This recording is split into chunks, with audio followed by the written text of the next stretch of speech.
செல்ல பிள்ளைங்களா, எல்லோரும் எப்படி இருக்கீங்க? எல்லோரும் நல்லா இருக்க இறைவனை வேண்டிகிறேன். இன்றைக்கி மதிய உணவு என்னென்னு பார்த்தீங்கன்னா, சுட சுட சாதம், புடலங்காய் பொரியல், முட்டை ஆம்லேட். இது வந்து கொண்டைக்கல்லையும் உருளைக்கிழங்கும் போட்டு ஒரு வெஜ் குருமா. அப்புறம் கெட்டி தயிர். என் பேரனுக்காக வெண்டைக்காவும் ஆனியனும் போட்டு பக்கோடா பண்ணியிருக்கேங்க. அவர் காய் சாப்பிட ரொம்ப அழுவார், அதனால் இப்படி டிஃப்ரெண்ட்டாக செஞ்சு கொடுத்தேன்னா சாப்பிட்ருவார். இன்றைக்கி என்ன ஒரு விஷயம்னா, பொள்ளாச்சியில் நடந்துச்சுல வன்கொடுமை, அந்த கேஸில் 9 பேருக்கும் வந்து 14 வருஷம், அதாவது சாகும் வரை ஆயுள் தண்டனை கொடுத்துருக்காங்க.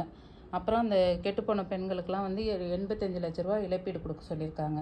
நந்தினி தேவின்ற நீதிபதி அவங்க தான் வந்து இந்த கேஸை விசாரித்து தீர்ப்பு சொல்லியிருக்காங்க.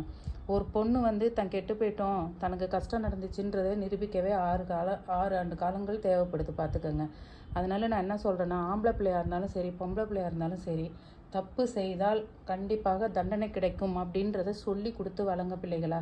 அதனால் யாரையுமே நம்பாதீங்க. நான் எனக்கு 2 பொம்பளை பிள்ளைங்க இருக்கிறதுனால இந்த தீர்ப்பை கேட்டு நானும் ரொம்ப சந்தோஷம்தான் படுறேன்.